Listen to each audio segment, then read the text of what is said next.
A football podcast for football fans by football guys. Welcome to the End Zone Experts.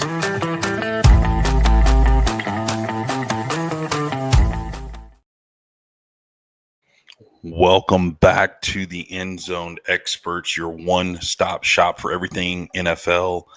I am your host, Chris Knowles, and today is March 12th, 2025. And today we're going to take some deep dives into the wild world of the NFL free agency. As you all know, the new league year kicked off today at 4 p.m. Eastern, and the floodgates are open. Deals are dropping left and right. Teams are reshaping their rosters, and the rumor mill is spinning faster than a rookie at the combine. Let's sit back, relax, and let's talk some football. Let's get right into it, and let's start off with some fireworks here. Free agency is officially underway, and so far, today has not disappointed. The legal tampering period gave us a sneak peek of what we are kind of now seeing, and now that the ink's kind of hitting the paper, we've got some monster moves to unpack. First up, let's head to the Northwest, the Seattle Seahawks. They have signed Marquez Valdes-Scantling, the speedster who's bounced from Green Bay to Kansas City, now lands in Seattle. This comes after they traded DK Metcalf to the Steelers and cut Tyler Lockett to clear up some cap space. MVS isn't the volume guy that Metcalf was. He has more of a deep threat ability. He's averaging 15 yards a catch in his career, but he's still got that 4.37 speed. The knock is he's 31 years old. You know, pair him with JSN, Jackson Smith and Jigma, and Sam Darnold's kind of got a new toy to play with down there. Still, I've repeated this in a few of my podcasts, but it seems like the Seahawks are still trying to stay competitive. While I don't want to say it's tough to say rebuild, but I think they're trying to stay budget friendly would probably be a better word. I'm leaning towards a little bit more of a budget friendly, soft retooling. They definitely got the pieces, but losing Metcalf really does hurt. And love to know what all you Seahawk fans think. Anytime you all are watching or listening, please hit us up. Hit me up. I'm at Chris Knowles NFL. Anytime you want to debate, let's debate. Next up, we're going to talk about the New York Jets. They've kind of been in the headlines here all offseason with the Aaron Rodgers drama. We're going to get into a little bit more news on him here in a little bit later on. But they went ahead and signed Justin Fields, as I mentioned a few days ago, to a 2-year, $40 million deal with $30 million guaranteed. Fields obviously is going to step into that QB1 role now that Rodgers got the axe, and he's got a loaded toolbox now down there in New York, or should I say up there in New York. You've got Garrett Wilson. That's his old Ohio State teammate. You've got Breece Hall in the backfield, an offensive line that's somewhat respectable. And the crazy thing is Fields is still just 26 years old.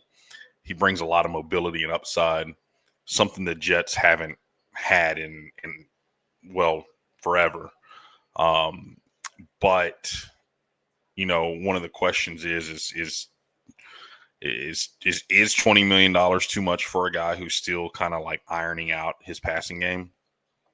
I say no. I think Justin Fields is a guy that really has a lot of upside and potential. I don't think he got a really fair shake in Chicago. Chicago is just such a hard place to play quarterback in the NFL.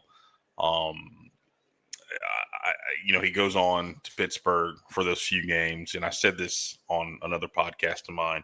He kind of had a little bit of success in those first few games, but I really do like the Jets going out and getting Justin Fields. I think that's gonna gel down up there in New York really, really well, and I really like Aaron Glenn, obviously. So I could they possibly in this draft take a quarterback just as insurance in case Fields doesn't pan out and he totally bombs? I think it would be kind of a smart gamble, but I feel confident Justin Fields is going to be the guy, and I'm really interested in watching that this season. Over in Buffalo, the Bills are definitely trying to beef up that defense. They snagged Joey Bosa on a 1-year deal, and it's worth about $12.6 million. It's kind of a prove it deal. After the Chargers kind of dumped him to save $25 million. Bosa's got 5 Pro Bowls under his belt. Injuries have kind of slowed him down. He played in just 9 games last year. If he stays healthy, he's a game wrecker. That's going to be really, really huge for the Bills, considering they're consistently in the playoffs. They're always in the Final Four in the AFC. They've also added to that D line. They've given Josh Allen some extra breathing room on offense. Meanwhile, their arch rivals, the Ravens, countered in the AFC North by signing DeAndre Hopkins to pair with Lamar Jackson. One of the knocks on D Hop is he's 34 years old, but he still has good hands. And Baltimore, in my opinion, they've been starving for a legit wide receiver one. I know there are some that like Zay Flowers. I don't think Zay Flowers has ever. I'm not saying DeAndre Hopkins is going to outplay Zay Flowers, but I'm also saying I don't think Zay Flowers has really taken that role as the wide receiver one and dominated and ran away with it either. So I think the Baltimore Ravens signing any wide receivers is a plus. So the AFC is definitely stacking up. I also, I mentioned Chicago earlier. I don't think we should sleep on them. They're kind of building that team, and they're still progressing. They signed center Drew Dahlman to a 3-year, $42 million deal. He's a top 10 run blocker per Pro Football Focus, PFF, and bolstered their D-line with Deo. I can't even say that last name, and Grady Jarrett. That's kind of a statement that's likely rolling with Caleb Williams at quarterback. It's not likely. They are going to be rolling with Caleb Williams at quarterback. I'm not the biggest Caleb Williams fan. I thought Caleb Williams was a little overhyped coming out of the draft. I think he possibly was a late first-round pick. But hey, this year he can prove me wrong. I think Chicago has done a good job of kind of surrounding him with some playmakers here and there, but definitely the hype when coming out of college did not match his play on field last year. He had some spots where he looked pretty dynamic, and then it just kind of like went away. There was just a lot of inconsistencies with Caleb Williams. So we're going to see. I think Chicago's really definitely trying to build into those trenches and trying to obviously protect him. So it's going to be interesting to see there in Chicago. We're going to move on to the quarterback carousel. We're going to kind of shift gears here.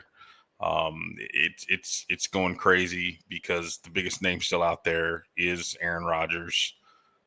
The Jets cut him, ending that experiment, and he's a free agent at 41. A lot of reports are saying he's eyeing the Pittsburgh Steelers as his top landing spot. Rodgers slinging it to Pickens and Metcalf. Is that a playoff roster? My co-host Dave and I have been kind of debating this a little bit.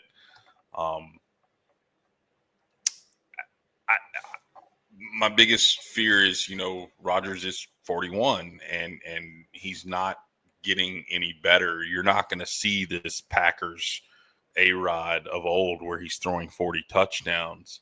Not saying the Steelers absolutely have to have that to win and be successful, but if you know me at all, Father of Time catches up to everybody.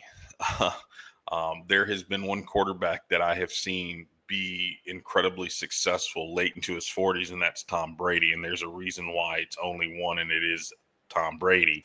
Aaron Rodgers has had a heck of a career, but what kind of throws me off a little bit is when you have these young teams that you've got a Metcalf, a Pickens, a Warren, and then you have this old head quarterback in Aaron Rodgers. Case in point, kind of look at the Falcons last year where they had this young core, but the only difference there was the quarterback that was just out of this worldly old. I mean, it's hard to mesh with that. I think in today's NFL where players are faster and younger and more athletic, I want a dynamic quarterback on my roster, and I want one that's young that can grow with those guys. I don't. Here's the thing: Metcalf's going to be around for sure in the league for the next 4 to 5 years. I can almost book that. I'm not confident enough that Aaron Rodgers is going to be in the NFL for the next 2 years. So, in my opinion, what's the point?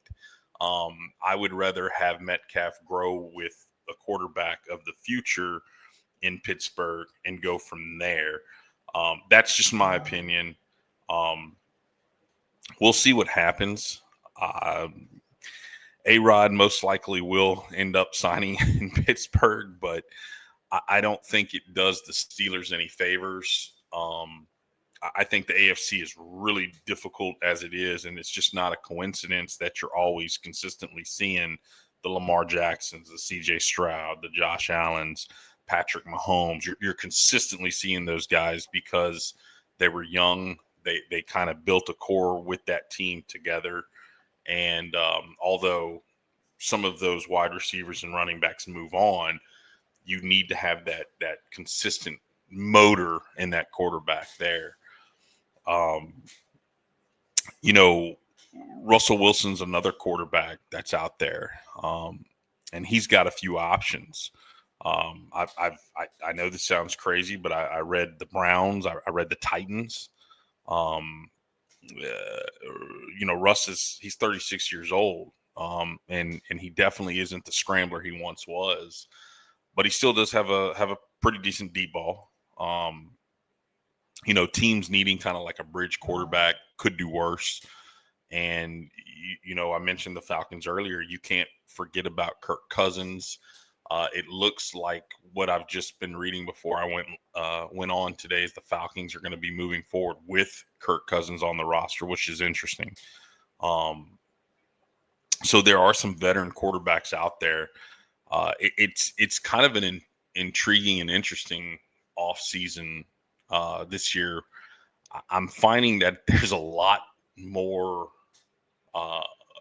older quarterbacks to be had. And that's interesting. They're not obviously signing left and right, but there is a good bit of them out there that teams I think are interested in. So it's kind of interesting to watch that for sure. I kind of now want to transition a little bit into our winners and losers of day one. Free agency always has its heroes and zeros. I definitely think one of the winners here is the Minnesota Vikings. they're kind of fortifying their line, signing Jonathan Allen to a 3-year, $60 million deal. They also signed guard Will Fries. Allen's a beast inside. He had a good stats over the last few years. And Fries, he's a sneaky good pickup for the run game. If it is J.J. McCarthy or whoever the quarterback in Minnesota is, I'm assuming it will be J.J. It could be kind of a sneaky playoff team. I think one of the losers are the Indianapolis Colts. ESPN actually came out and called them doomed. They're overpaying for mid-tier talent. I guess they are definitely overpaying for some backup level players. So I don't know. I think the Colts are kind of on rocky terms, especially with the quarterback situation. But I have to say too, one of the most surprising moves. I'm going to have to go with the Eagles trading with the Texans. Obviously, we know the Texans traded and got C.J. Gardner-Johnson. Philly's defense is taking hits. They've lost Hassan Reddick and others. I think C.J. coming to Houston brings a swag to him. I really like their defense this year, and it's crazy because their defense is becoming such a powerhouse while their offensive line has taken a hit. But the good news is they are kind of stockpiling up some picks. They're kind of relieving that cap space. I'm wanting to see Houston now kind of get in there and make a move and kind of solidify that line. Right now, I know some of the players that are on that line are outside of Titus Howard are no greater than a 60 overall PFF, and that makes me a little nervous considering that we went through what we saw with CJ Stroud last season. So we'll see what happens. It's just Wednesday. Maybe something happens tomorrow. But you never can count out Nick Caserio. He's always cooking up something, that's for sure. Let's get into some hot takes here. The 49ers are a team that we could even ask the question, like, are they cooked? They traded Deebo Samuels, Kyle I can't say his last name. Juszczyk, I guess, is cut. It's so hard to say that name. Half their defense is kind of walking, and San Francisco's kind of in cap hell, and they have a big extension looming with Brock Purdy. They kind of added some depth pieces here and there, but it still feels kind of like a lost year considering the 49ers were always looked at as a team that was consistently in the playoff runs and that was a serious contender. I don't know what we're going to see out of San Fran just yet. Again, we're only just on the first official day of free agency, and you still have the draft, so let's see how that plays out. I'm going to go in with another player here, wide receiver Cooper Kupp. He was cut by the Rams. One team I see a lot of people online and on X and all the football fanatics talking about the Patriots. I've seen someone mention the Saints, which is an interesting team. I can definitely see that fit there. I also see Houston. I'm not sure how that would work considering they already traded for Christian Kirk. But one team that comes up is, why not the Chiefs? I get it. He is 32 years old. He's a little injury prone. But if the Chiefs can nab that guy for a pretty cheap price, man, I think you got Rashid Rice and Cooper Kupp and Xavier Worthy. I hate to say this, but I think the Chiefs are going to be kind of right back there again. I don't know. It's going to be interesting, but I think Cooper Kupp, I think he signed within the next day or so. I know nobody wanted to really trade for him, but I do believe he's kind of a hot commodity for sure. The Cowboys kind of have been selectively aggressive. This is my hot take number 3. It's so hard to kind of figure out Dallas because it's like they want the big name players, but they always end up signing the mid-tier named players like Javonte Williams.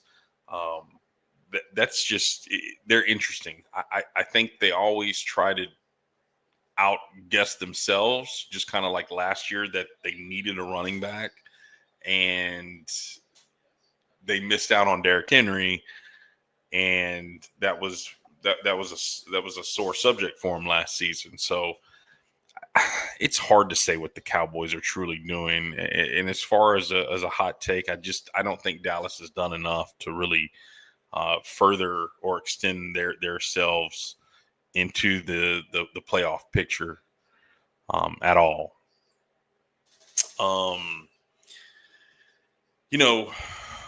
Real quick, before we kind of wrap things up, kind of like, what's next? There are tons of talent still out there. You got Stephon Diggs as a free agent. He got injured with Houston last year, but he's still a wide receiver you watch out for. Rico Dowdle, he signed with Carolina just a few hours ago. Keep an eye on the Giants. They've got cap space, and there's a huge need for quarterback. Could Rodgers or Wilson be in play there? Or could they potentially go out and trade for one of these young studs like Joe Milton? It's hard to say with the Giants. Again, you really don't know what the Giants are going to do or trying to do because they've stayed kind of so quiet. It kind of tells me they're really focusing on the draft or drafting a quarterback. Either way, I think we're going to start seeing some things open up, possibly later tonight and tomorrow and over the weekend for sure.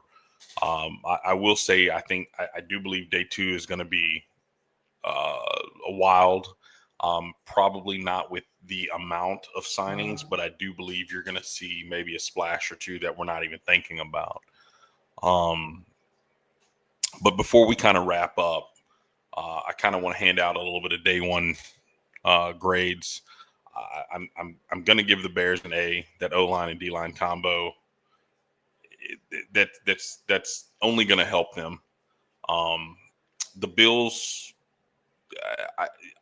I'm going to give them a B. Bosa's a risk, but if he comes out and has a resurgent, that's going to be huge. The Seahawks, I'm going to give them a C. Just MVS,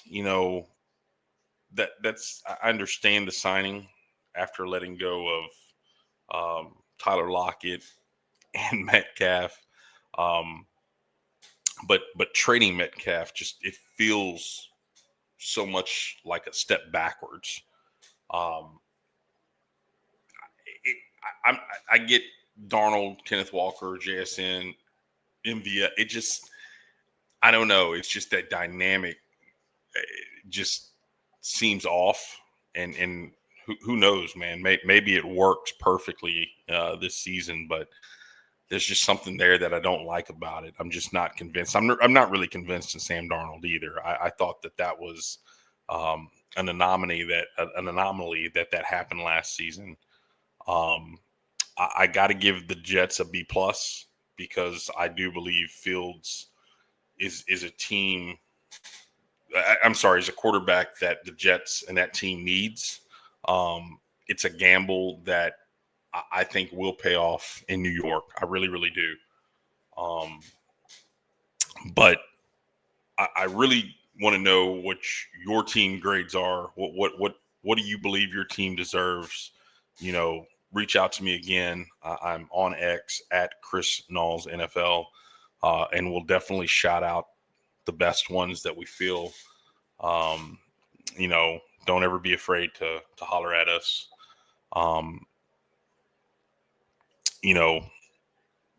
It's going to be a fun day too.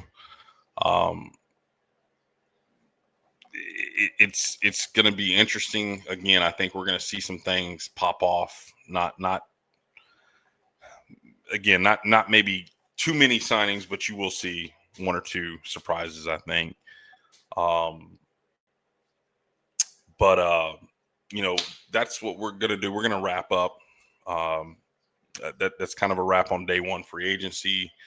The NFL is a roller coaster, and we're really just kind of getting started.